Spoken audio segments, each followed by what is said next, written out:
কৃষ্ণ স্বয়ং ভগবান, তাহার দ্বিতীয় দেহ শ্রী বলরাম। ভগবান কৃষ্ণ এবং ভগবান বলরামের মধ্যে কোনো পার্থক্য নাই। প্রভুপাদ বলেছেন কেবলমাত্র পার্থক্য হচ্ছে গায়ের রং।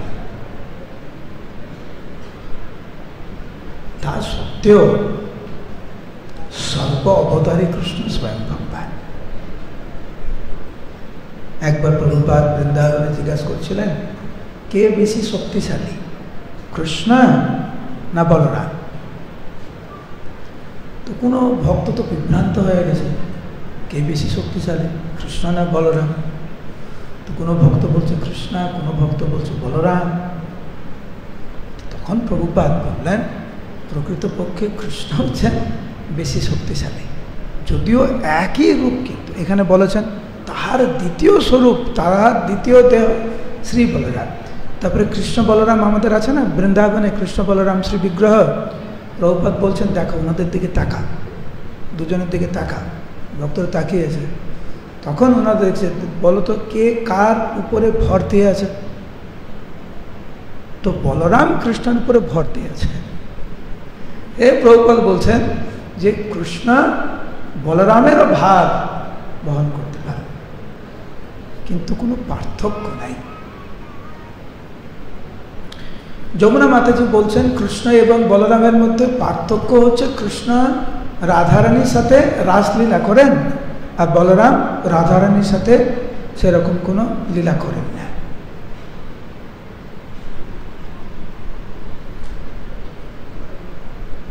আরেকজন বলছেন না না না, কেবলমাত্র পার্থক্য হচ্ছে গায়ের রং। দুইজনে তমাল কৃষ্ণ মহারাজের কাছে গিয়েছে, এ একটা বলছে ও একটা বলছে, তিনজন মিলে প্রভুপাদের কাছে এসছে। যমুনা মাতাজি, তমাল কৃষ্ণ মহারাজ, যতটুকু আমার মনে পড়ে কীর্তনানন্দ মহারাজ, যতটুকু আমার মনে পড়ে। প্রভুপাদ তিনজনকে দেখে বলছেন ইয়েস। তমাল কৃষ্ণ মহারাজ বলছেন যে প্রভুপাদ, যমুনা মাতাজি বলছেন কৃষ্ণ এবং বলরামের মধ্যে পার্থক্য কেবল কৃষ্ণ রাধারানীর সাথে লীলা করেন, বলরাম করেন না। প্রভুপাদ বলছেন হ্যাঁ এটা ঠিক। তখন তমাল কৃষ্ণ মহারাজ বলছেন প্রভুপাদ, কিন্তু কীর্তনানন্দ মহারাজ বলছে পার্থক্য কেবল গায়ের রং, আর কোনো পার্থক্য নেই। প্রভুপাদ বলছেন হ্যাঁ এটাও ঠিক, কিন্তু প্রভুপাদ দুটোই কি ঠিক? প্রভুপাদ বলছে হ্যাঁ, কিন্তু কোনটা ঠিক, এর মধ্যে কোনটা ঠিক? তখন প্রভুপাদ তোমরা দেখো, এরকম বললেন প্রভুপাদ। মানে যে কৃষ্ণ এবং বলরামের মধ্যে প্রকৃতপক্ষে কোনো পার্থক্য নেই, কেবল গায়ের রঙের পার্থক্য। যেহেতু সময় কম, আমরা এই আজকের এই দিনে কেবলমাত্র কয়েকটি গুরুত্বপূর্ণ বলরামের তথ্য নিয়ে কেবলমাত্র আমরা আলোচনা করব। চৈতন্যের কীর্তি স্ফুরে যাহার কৃপায়, কেউ যদি ভগবানের ভক্ত হতে চায়, কেউ যদি ভগবানের গুণকীর্তন করতে চায়, আদি প্রবক্তা, আদি ভগবত পাঠক, আদি কৃষ্ণ কথা পাঠক, আদি তিনি হচ্ছেন অনন্ত। অনন্ত দেব হচ্ছেন বলরামের অংশ। বলরাম প্রথম 5 রূপ ধারণ করেন। মহাসংকর্ষণ, মহাবিষ্ণু, গর্ভতকসায় বিষ্ণু, ক্ষীরতকসায় বিষ্ণু, 4, শেষে হচ্ছে অনন্ত দেব। যত অবতার রয়েছেন এগুলো সব বলরামের প্রকাশ। এই সৃষ্টি বলরামের প্রকাশ, আধ্যাত্মিক জগতের সৃষ্টি বলরামের প্রকাশ, জগতিক এই জড়জাগতিক সৃষ্টি বলরামের প্রকাশ, অবতারগণ বলরামের প্রকাশ, সবই বলরামের প্রকাশ। ভগবান কৃষ্ণ কি করেন? উনি ব্রজবাসীদের সাথে লীলা করে বাঁশি বাজায়, বাস। আর যত কার্যক্রিয়া সব বলরামের মাধ্যমেই ভগবান প্রকাশ করে। কোনো ভক্ত যদি ভগবানের চরণে পূর্ণরূপে আত্মসমর্পণ করতে চান, তাহলে বলরামের চরণ কমলে আত্মসমর্পণ করতে হবে। কেউ যদি বলরামের চরণ কমলে আত্মসমর্পণ না করে, সে কখনো ভগবত প্রাপ্তি তার হতে পারে না। অতএব আগে বলরামের স্তবন করিলে সে মুখে স্ফুরে চৈতন্য কীর্তন। সেই জন্য বৃন্দাবন দাস ঠাকুর আমাদের কাছে বলছেন যে যদি ভগবানের ভক্ত হওয়ার ইচ্ছা থাকে, আগে বলরামের ভক্ত হবে, আগে নিতাইয়ের ভক্ত হতে হবে। কেবলমাত্র তারপরেই আমরা ভগবান কৃষ্ণকে আমরা আরাধনা করতে পারি। কারণ অত্যাধিক চৈতন্যের প্রিয় আর নাই। ভগবানের সবচাইতে প্রিয় হচ্ছেন বলরাম। এবং কোনো ভাগ্যবান ব্যক্তি যদি বলরামের মহিমা শ্রবণ করে, নিত্যানন্দ প্রভুর মহিমা শ্রবণ করে, ভগবান কৃষ্ণ সেই ভক্তের প্রতি অত্যন্ত প্রসন্ন হন। শুধু তাই নয়, মহাদেব, পার্বতী, সরস্বতী দেবী আদি সমস্ত দেবতাগণ, মুনি ঋষিগণ সেই ভাগ্যবান ভক্তের প্রতি অত্যন্ত প্রসন্ন হন, যিনি বলরামের ভক্ত হন বা নিতাইয়ের ভক্ত হন। সেই জন্য বিশেষ করে আজকের এই দিনে আমরা চেষ্টা করব বলরামকে স্মরণ করে সারাটি বছর যেন নিতাইয়ের ভক্ত, বলরামের ভক্ত হতে পারি। বলুন হরে কৃষ্ণ। আর কেউ যদি ভাবে আমি কৃষ্ণ ভক্ত হব কিন্তু বলরামের ভক্ত হব না, মহাপ্রভুকে মানি কিন্তু নিতাইকে মানি না, ভাগবতকে মানি কিন্তু নিত্যানন্দকে মানি না বা বলরামকে মানি না,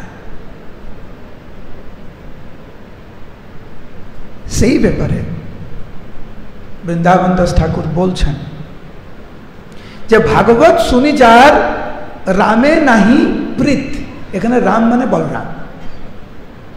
বৃন্দাবন দাস ঠাকুর বলছেন ভগবান তাকে পরিত্যাগ করেন, বৈষ্ণব তাকে পরিত্যাগ করেন। তো যাকে ভগবান নিজে পরিত্যাগ করছেন, যাকে বৈষ্ণবগণ যাকে পরিত্যাগ করছেন, সে ভগবানের ভক্ত কি করে? সেই জন্য বলরামের মহিমা এত। ভগবান বলদেব দেখি।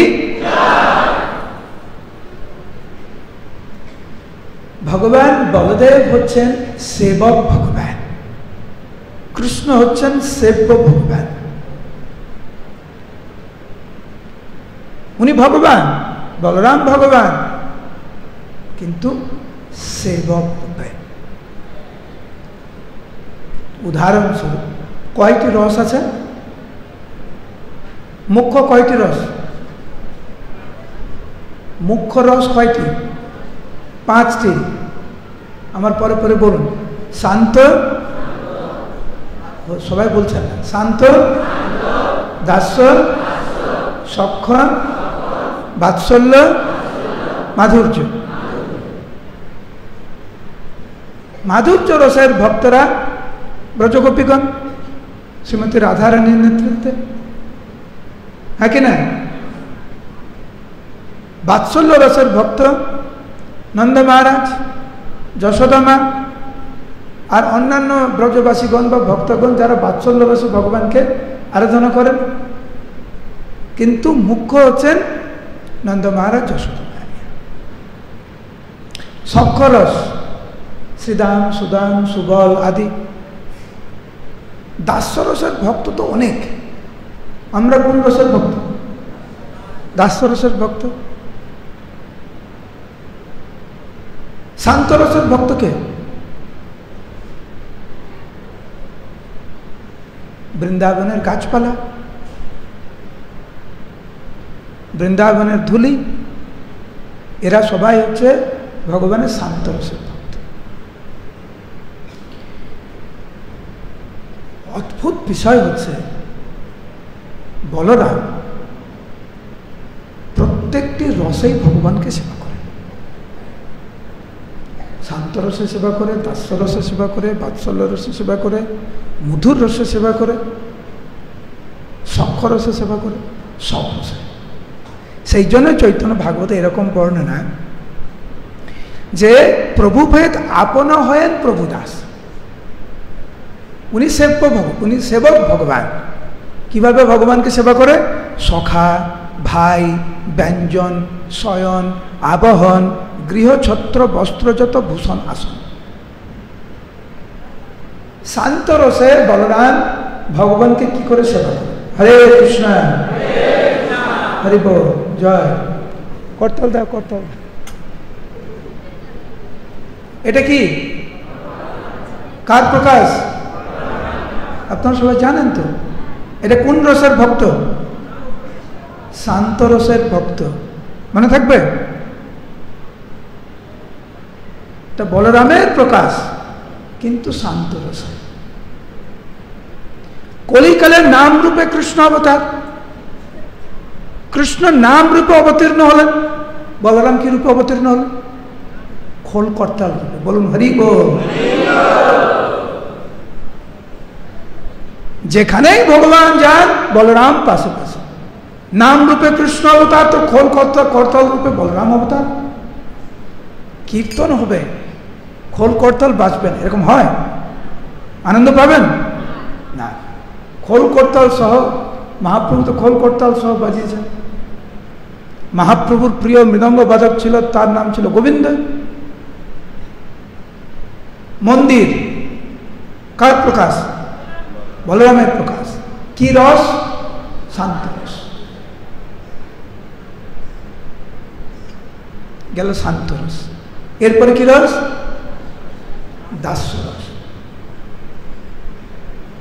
দাস্য রসের ভাব হচ্ছে ভগবানকে বিনম্র চিত্তে সেবা করা। বলরাম হচ্ছেন ছোট, বলরাম হচ্ছেন দাদা, কৃষ্ণ হচ্ছেন ছোট। সব যুগে কিন্তু বলরাম বড় হয় না। যেমন ত্রেতা যুগে বলরাম বড় না ছোট? জোরে ছোট।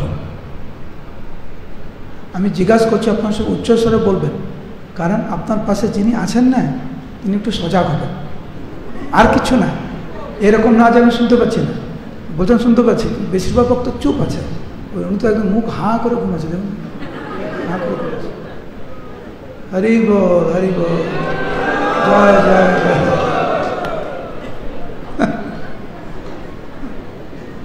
আমার খুব ভালো লাগছে যে অনেকে ক্লান্ত, আপনারা উঠে যেতে পারতেন কিন্তু বসে আছে, এটা ভালো যে কমপক্ষে বসে তো আছে।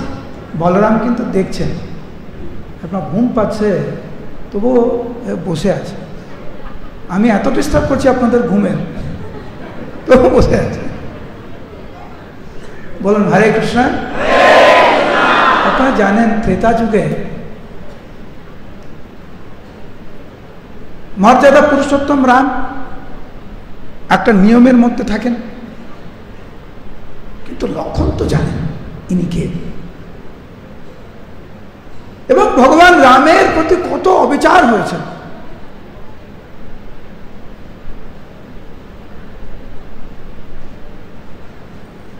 অসম্ভব বর্ণনা করা, এবং লক্ষণ সেটাকে বারবার প্রতিবাদ করতেন, ক্রোধ প্রকাশ করতেন। কিন্তু যখনই কোনো পদক্ষেপ নিতে যেতেন রাম বলতেন না। লক্ষণ কিছু বলতে পারতো না। কেন বলতে পারতো না? দাদা, এই তুমি কিছু বলবে না, চুপ। ভগবান রাম কত বছর বনে ছিল আপনারা জানেন? লক্ষণ একদিনের জন্য ঘুমায়নি এই 14 বছরে। 14 বছর এক মুহূর্তের জন্য লক্ষণ ঘুমায়নি। সেবকের মনোভাব দেখুন। সীতা মায়ের মুখের দিকে তাকায়নি, শুধু চরণের দিকে তাকিয়ে সেবা করেছে 14 বছর। ভগবান রাম এবং সীতা মা যখন রাত্রে বিশ্রাম করতেন, লক্ষণ প্রহরী রূপে জেগে আছেন। খাবার, শয়নের ব্যবস্থা, রাস্তাঘাট পরিষ্কার পরিচ্ছন্ন করা, যা করা দরকার একটি প্রকৃত সেবকের, লক্ষণ তাই করছে। এবং যখনই অন্যায় হয়েছে, অবিচার হয়েছে ভগবান রামের প্রতি, যখনই প্রতিবাদ করতে গিয়েছে, রাম লক্ষণ শান্ত। আর লক্ষণের মনে মনে এটা একটা ক্ষোভ। সেই জন্য যখন সুযোগ আসলো, ভগবান রামকে লক্ষণ বললেন যে প্রভু, আমি একটি বর চাই, আমি তো আপনার অনেক সেবা করেছি। ভগবান রাম বললেন, তুমি তো আমার প্রাণের থেকেও প্রিয় লক্ষণ, আমার কাছে এমন কিছু নেই যে আমি তোমাকে দেব না। তুমি বলো তুমি কি চাও, আমি সব তোমাকে দেব। বললেন, প্রভু, পরের বারে যখন আমি অবতীর্ণ হব তোমার সাথে, আমি তোমার ছোট ভাই রূপে আমি অবতীর্ণ হতে চাই না, আমি তোমার বড় দাদা রূপে অবতীর্ণ হতে চাই। তোমার প্রতি এত অন্যায় অবিচার হচ্ছে, আর আমি যখনই প্রতিবাদ করতে যাচ্ছি তুমি আমাকে বলো না আমি তোমার ছোট, তুমি আমাকে ধমক দিয়ে বকা দিয়ে আমাকে দাবিয়ে দাও। বড় হলে তো তুমি তো আমাকে দাবাতে পারবে না, আমি যা বলবো তোমাকে করতে হবে। ভগবান রাম বললেন, ঠিক, কোনো অসুবিধা নেই, পরের বার যখন আমি আসবো তুমি আমার দাদু রূপেই আসো। উনি কিন্তু বড়, বলরাম বড়, কিন্তু ভগবান কৃষ্ণ সারাদিন ব্রজে গোচারণে গিয়ে দৌড়াদৌড়ি করে, খেলাধুলো করে, স্নান করে, কুস্তি করে, মারামারি করে যখন পুরো ক্লান্ত, বলরাম বলে, কৃষ্ণ এদিকে আসো, দাদা ডাকছে। চলে আসছে, এখন শুয়ে পড়ো। শুয়ে পড়ছে, তোমার পাটা দাও, পাটা খুলে রাখছে। এই বলরাম মাসাজ করছে কৃষ্ণের চোখ। কৃষ্ণকে তো বলতে পারছে না, দাদা বোঝায় শুয়ে যা। এটা যদি লক্ষ্য হতো বলতে পারতো না। এই হচ্ছে দাস্যরসের ভক্ত বলবান, সেবক ভগবান আদেশ দিচ্ছেন, সোজা পদ সেবা করছে।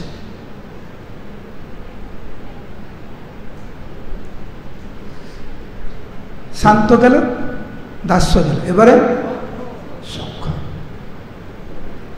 বলরাম কৃষ্ণের সাথে গোচারণে বা ঘরের মধ্যে অনেক ঘনিষ্ঠভাবে মিশতেন, প্রকৃত বন্ধুরূপে। তো বন্ধুরা মাঝে মাঝে হাসি ঠাট্টা করে, বলরাম হাসি ঠাট্টা করে কৃষ্ণের সাথে। বলরাম কৃষ্ণকে বলছে, কৃষ্ণ তোকে থেকে আমার একটা সন্দেহ হয়, দেখি যে তোর বাবা কালো না, তোর মা কালো না, তুই কি করে কালো? আমার তো মনে হয় তোকে বাজার থেকে তোর বাবা কিনে নিয়ে এসে থাকে। এরকম বন্ধুদের মধ্যে যেরকম হাসি ঠাট্টা হয়, তখন কৃষ্ণ বলছে, না এরকম না, আমার জন্ম হয়েছে রাত্রিবেলা, সেই জন্য আমার গায়ের রং কালো। এরকম হয় নাকি? যা রাত্রে জন্ম সে তার গায়ের রং এরকম কালো হয় নাকি? তো কৃষ্ণ এবং বলরাম এইভাবে একসাথে খাওয়া, একসাথে বনভোজন, গোচারণ, একই পালঙ্কে শয়ন করা, হাসি ঠাট্টা করা, একে অপরের কাছে মনের কথা খুলে বলা,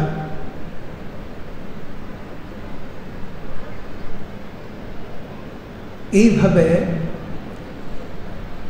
ভগবান বলরাম সখ্যরূপেও ভগবানের সেবা করছেন। শান্ত হলো, দাস্য হলো, সখ্য হলো, এবারে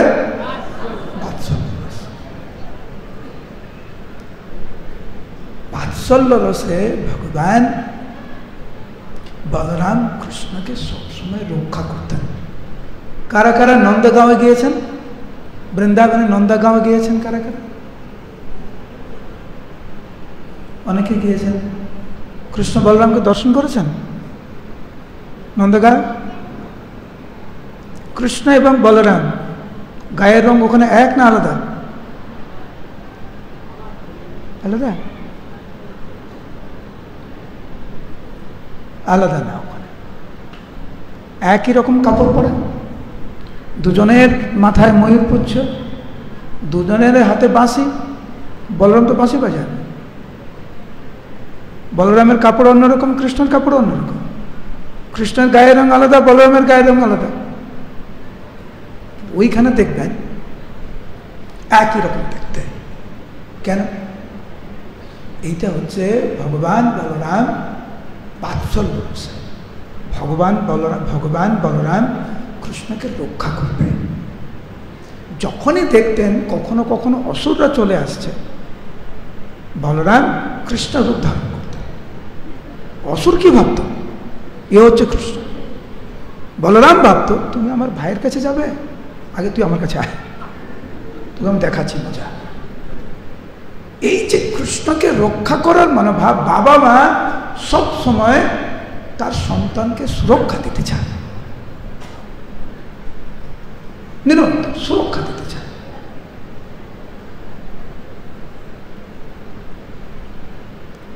সুরক্ষা দেওয়া একটি হচ্ছে মহৎ গুণ বাৎসল্য রসের, আর একটা হচ্ছে আদেশ করা। কৃষ্ণকে শাসন করতে পারতেন বলরাম।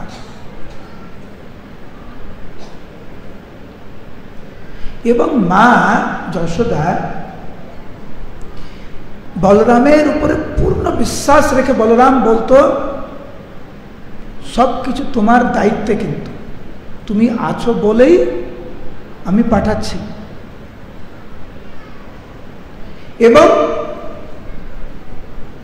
কৃষ্ণ ওরকম, যখনই কোথাও আটকে যেত বলরামকেই ডাকত।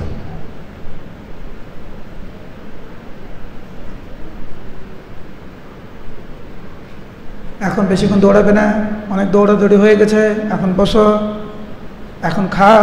এটা হচ্ছে বনভোজনের কথা বলছি।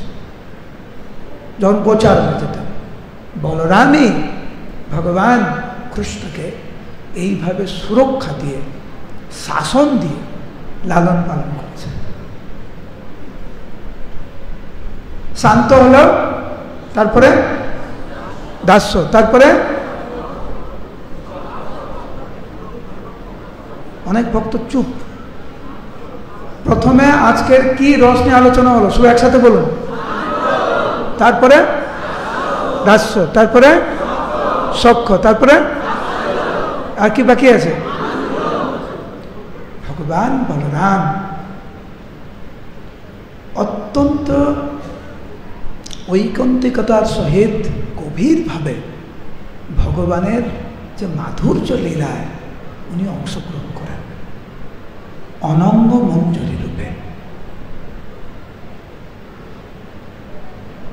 মঞ্জরীরা যেইখানে প্রবেশ করতে পারে ভগবানের মধুর লীলায়, সেখানে সখীরাও অনেক সময় প্রবেশ করতে পারে না। সখীরা বয়সে একটু বড়, মঞ্জরীরা বয়সে আর একটু কম, এরকম ছোট, যেখানে সেখানে চলে যেতে পারে। কিছু দরকার, ভগবান কৃষ্ণ যে লীলাই করুক না কেন, গিয়ে ফুসকরটা দিয়ে চলে আসতে পারে, অন্য বড়রা যেতে পারে না। অনঙ্গ মঞ্জরি হচ্ছেন বলরামের প্রকাশ।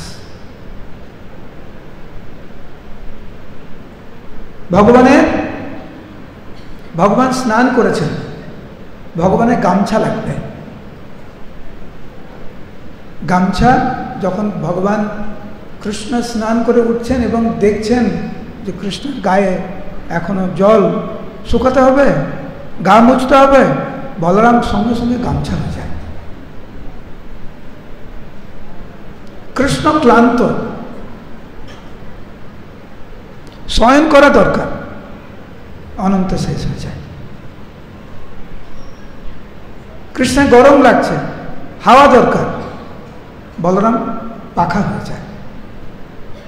ভগবান কৃষ্ণকে সেবা করার জন্য যা যা প্রয়োজন তৎক্ষণাৎ বলরাম সেই রূপ ধারণ করে, এবং ভগবান কৃষ্ণ পূর্ণরূপে বলরামের উপরে নির্ভরশীল। আমরা কোথায় এসেছি? মায়াপুরে এসেছেন। আমি কি বললাম? হ্যাঁ, এই মায়াপুর ধাম যা হচ্ছে ভগবানের বাড়ি। বাংলা, আমরা বাঙালি তো, যখন আমরা বলি ভগবানের বাড়ি মানে কাছের কাছের লাগে, তাই না? মায়াপুরটা অনেক শাস্ত্রীয় কথা হয়ে যায়, অনেক উচ্চস্তরের কথা। কোথায় যাচ্ছ? ভগবানের বাড়ি যাচ্ছে। কেমন লাগছে শুনতে? এবং যখনই আপনি মায়াপুরে ঢুকবেন, যখন অনুভব করবেন যে আমি ভগবানের বাড়িতে প্রবেশ করছি, মনটা একটু অন্যরকম হবে না? আমাদের আচরণ পুরো পাল্টে যাবে। সবাই জোরে বলবেন, কোথায় আছেন? এটা মনে রাখবেন, এইখানে রাখবেন। মায়াপুর মানে মহাপ্রভুর বাড়ি। যদি একা চক্রে কারা কারা গিয়েছেন? একা চক্র নিয়ে যান, একা চক্র এদেরকে নিয়ে যান, একা চক্র নিয়ে যান। হয়নি? আমি আত্মানন্দ প্রভুকে অনুরোধ করছি যে ভবিষ্যতে আপনাদের সবাইকে নিয়ে একবার একা চক্রতে যেতে, নিত্যানন্দ প্রভুর বলরামের বাড়ি। হরি বল। তো যখন ওখানে যাবেন একা চক্রে, নিত্যানন্দ প্রভুর যে জন্মস্থান, ওখানে কিন্তু উপরে লেখা আছে নিতাইয়ের বাড়ি। বলুন জয় নিতাই। তো ধামে কারা প্রবেশ করতে পারে? তা আপনারা ভাববেন, হ্যাঁ আমরা তো সব চলে এসেছি, তো আসতে পারেন। কিন্তু এই যে উপলব্ধি, প্রকৃত অর্থে ধাম দর্শন, এটা কেবলমাত্র সম্ভব বলরামের আশীর্বাদে, আর কোনোভাবেই সম্ভব না। গুরুদেব হচ্ছেন বলরামের প্রকাশ, বলরাম হচ্ছেন গুরু তত্ত্ব, ধাম হচ্ছে বলরামের প্রকাশ। যতক্ষণ না পর্যন্ত বলরাম আমাদেরকে কৃপা করে ধাম দর্শন করাচ্ছেন, ততক্ষণ কিন্তু আমরা ধাম দর্শন করব না। কি দর্শন করব? এখানে ফুচকা পাওয়া যায়, ওইখানে পিজা পাওয়া যায়, ওইখানে সুন্দর শাড়ি পাওয়া যায়, এখানে কম দামে এটা পাওয়া যায়, আরে চল চল ঘুরে ঘুরে দেখি, এইটা হয়। প্রকৃত ধাম দর্শন করতে গেলে মহাপ্রভুর বাড়ি যে আমরা বলছি, এইটাকে উপলব্ধি করতে গেলে বলরামের আশীর্বাদ না হলে, ওনার অনুমতি না হলে কোনোদিন কোনো জন্মে আমরা ধাম দর্শন করতে পারব না। সেই জন্য বৃন্দাবন দাস ঠাকুর বলছেন, আগে নিতাইয়ের ভক্ত হন, আগে বলরামের ভক্ত হন। বলুন জয় নিতাই। যুধিষ্ঠির মহারাজ উনি গিয়েছেন একা চক্রে কুন্তি দেবীর সাথে, পঞ্চপাণ্ডবগণ যখন বনবাসে ছিল। আর একটা অজ্ঞাতবাস ছিল না? কতদিন অজ্ঞাতবাস ছিল? 1 বছর। ওই অজ্ঞাতবাসের সময় যুধিষ্ঠির মহারাজ এবং আর 4 জন পঞ্চপাণ্ডবগণ এবং কুন্তি মাতা একা চক্রতে গিয়েছে। একা চক্রের অপরূপ প্রাকৃতিক সৌন্দর্য দর্শন করে যুধিষ্ঠির মহারাজ ভাবছেন যে আমি কত বন জঙ্গল দেখেছি, কত প্রাকৃতিক সৌন্দর্য দেখেছি, কিন্তু এই রকম দিব্য স্থান আমি দর্শন করতে,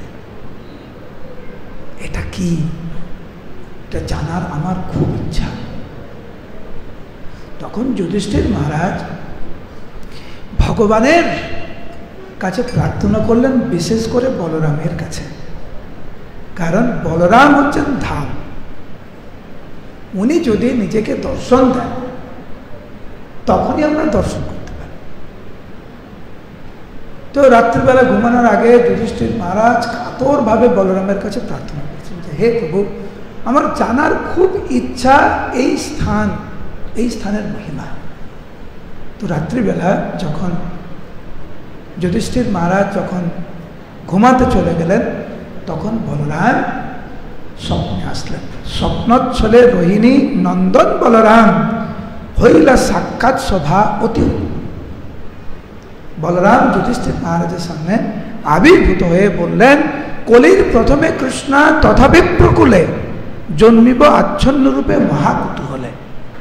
হে যুধিষ্ঠির, কলিযুগের প্রারম্ভে ভগবান কৃষ্ণ অবতীর্ণ হবেন গৌর রূপে। নানা দেশে জনমিব প্রিয়গণ তার, এবং ভগবানের ইচ্ছায় ওনার প্রিয় পার্শ্ববৃন্দ, অন্তরঙ্গ পার্শ্ববৃন্দ বিভিন্ন স্থানে অবতীর্ণ হবেন। আর তার ইচ্ছা মতো জন্ম হেথায় আমার। আর ভগবানের ইচ্ছায় মানে কৃষ্ণের ইচ্ছায় আমার জন্ম এই একাচক্রধামে হবে। সেই জন্য তুমি যেটা ভাবছ এই স্থানের মহিমা নিশ্চিত রূপে একটা দিব্য স্থান তোমাকে অনেক আকর্ষিত করছে, কারণ এটি আমার ধাম, এখানে আমি অবতীর্ণ হব। এই বলে বলরাম যুধিষ্ঠির মহারাজকে আধ্যাত্মিক জগৎ দর্শন করালেন।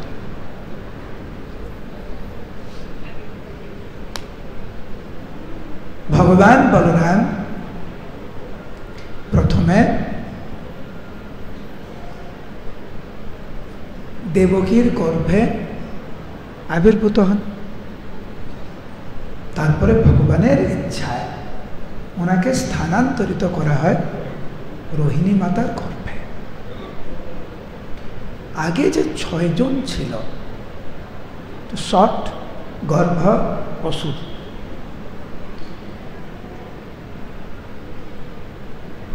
তদ্রূপ আমাদের হৃদয়ে অনেক অসুর বসবাস করে, অনেক অনর্থ বসবাস করে। কাম, ক্রোধ, লোভ, মোহ, মদ, মাৎসর্য, লাভ, পূজা প্রতিষ্ঠা, হিংসা আদি কত রকমের অনর্থ। যতক্ষণ পর্যন্ত এই সমস্ত অনর্থ আমাদের হৃদয়ে থাকবে, ততক্ষণ পর্যন্ত ভগবান নিজেকে প্রকাশ করবেন না। এই সমস্ত অসুরকে প্রতিবন্ধকতা বা অনর্থকে দূরীভূত করার জন্য বলরামের চরণে আশ্রয় গ্রহণ করা আমাদের অবশ্য কর্তব্য। যখন আমরা বলরামের চরণে আত্মসমর্পণ করি, বলরাম যখন প্রকাশ হন, তখন ভগবান কৃষ্ণ প্রকাশ হন। তো আজকের হচ্ছে সেই দিব্য তিথি, বলরামের শুভ আবির্ভাব তিথি, বলরাম জয়ন্তী। কারা কারা রথযাত্রায় অংশগ্রহণ করেছেন হাত তুলুন। তো এই যে রথযাত্রা, আগে কে থাকে, বলরাম না সুভদ্রা? আগে বলরাম। তো আচার্যরা বর্ণনা করেন বলরাম কেন আগে, কেন বলরাম আগে, কেন তারপরে সুভদ্রা, তারপরে কেন জগন্নাথ। কোন লীলা প্রকাশ করার জন্য একটি স্থান লাগে, তাই না? এই স্থান যদি না থাকতো আপনারা বসতে পারতেন, আমি বসতে পারতাম। ধরুন কোনো লীলা দর্শন করবেন বা ক্লাস শুনবেন, কীর্তন শুনবেন, আগে দরকার স্থান। বলরাম হচ্ছেন সেই স্থান, বলরাম হচ্ছে ধাম। সেই জন্য বলদেব হচ্ছে আগে। কোনো লীলা প্রকাশ করার জন্য একজন ডাইরেক্টরের দরকার হয়, ঠিক যেরকম কোনো নাটক হয়, নাটকে একটা ডাইরেক্টর দরকার হয় না?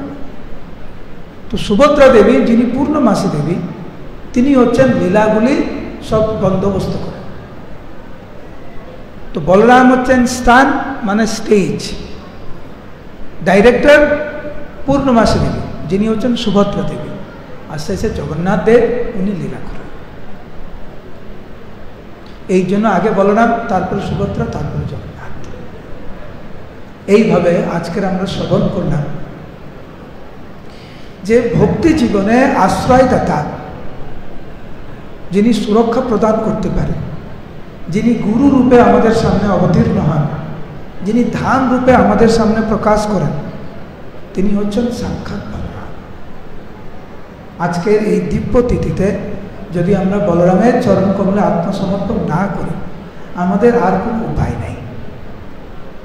প্রভুপাদ বলেছেন, এই যে হরে কৃষ্ণ মহামন্ত্র, হরে কৃষ্ণ কৃষ্ণ কৃষ্ণ হরে হরে, হরে রাম রাম রাম হরে হরে, এই যে রাম, প্রভুপাদ বলেছেন এই রাম হচ্ছেন বলরাম, এই রাম হচ্ছে রাধারমণ, এই রাম হচ্ছে ভগবান রামচন্দ্র।